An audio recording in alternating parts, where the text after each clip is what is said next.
Hello and welcome to Sports Report with John Langan,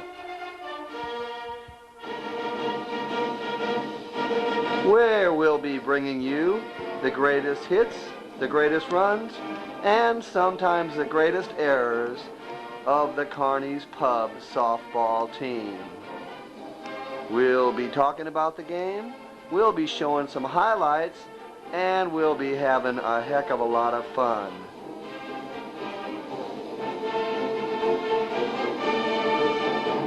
Tonight's highlights are brought to you by Miller Lite.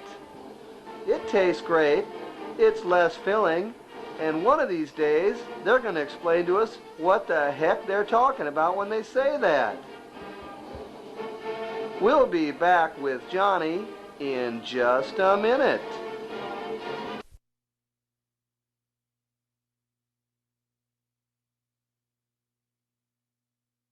It was 2 for 3.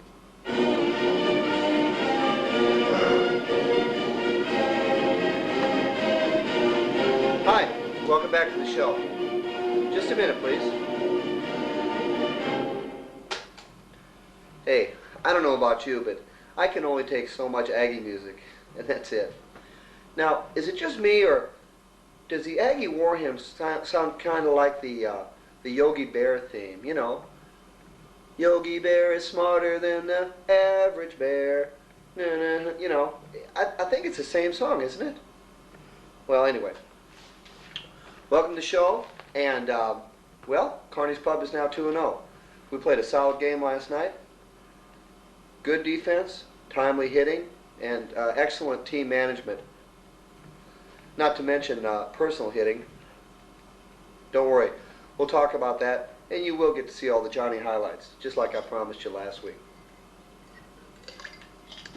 The final score of the game was Kearney's Pub 10, and Tops Printing 8.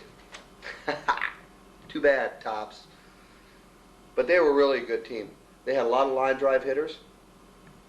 They could hit to all fields, and they played real good defense. I don't believe that if you watch the tape, I don't believe that they threw to the wrong base more than once or twice last night. They were a solid team, and my guess is that we're going to see them again in the playoffs.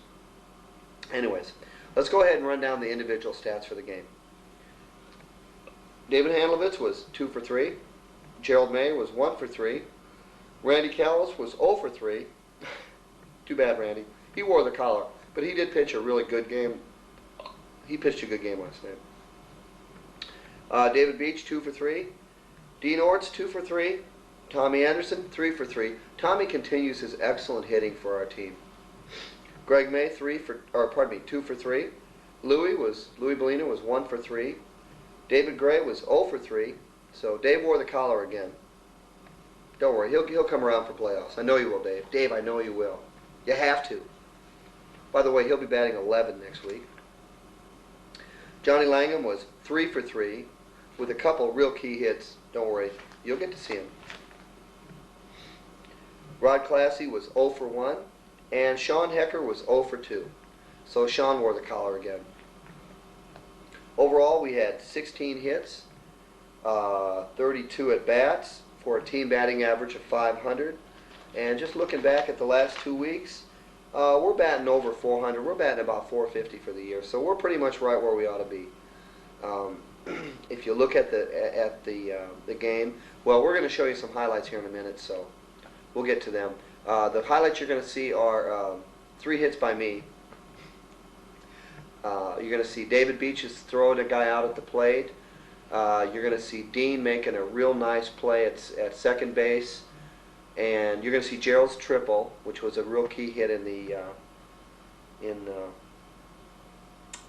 5th inning. It keyed a real big rally for us. And I think that's about all the highlights you're going to see for this game. But as we get more...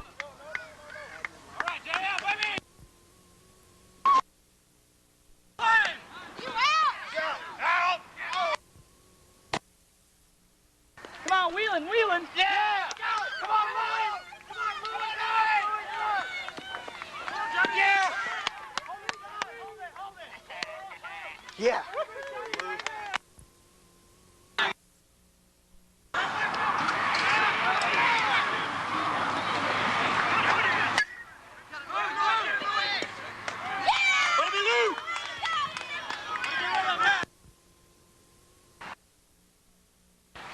Corn. It's in there! Go, go, go! Go, go, Andrew! Come on, Andrew! Go, Drew! Go, Drew! Hold him up!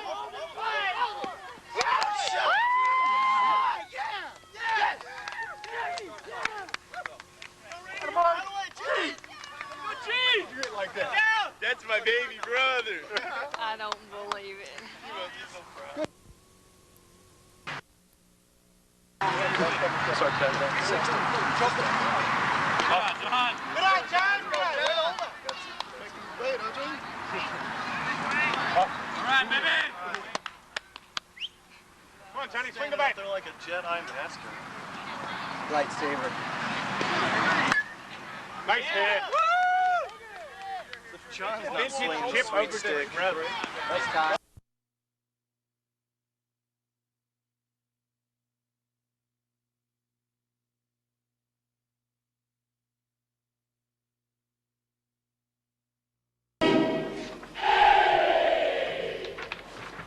Hey, welcome back.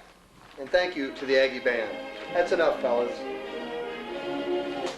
Okay, well, sorry about the lousy editing job and the highlights this week, but we're dealing with some real amateurs here, and they're not all pros like me. So next week they'll be a lot better. Speaking of next week, the game will be held on the 23rd of September, the day before my birthday for everybody watching. And we'll be playing at 10:10 on field number 2 against the Dirty Rotten Scoundrels. Now, we faced these guys before, and I believe we've done okay against them, but I know they beat us in the past also. So I know we're going to be in for a real tough fight, but we're playing on a field that we really enjoy playing on, and it'll just be another tune-up for our big game in the 4th week against the Sudsuckers, and that's the one that we're really keen on. But we're going to take them one at a time, and we're gonna really go for it the next game. So I guess we'll see you next week at 10:10 on Field 2 at Central Park. Thanks again for joining us, and we'll see you next week.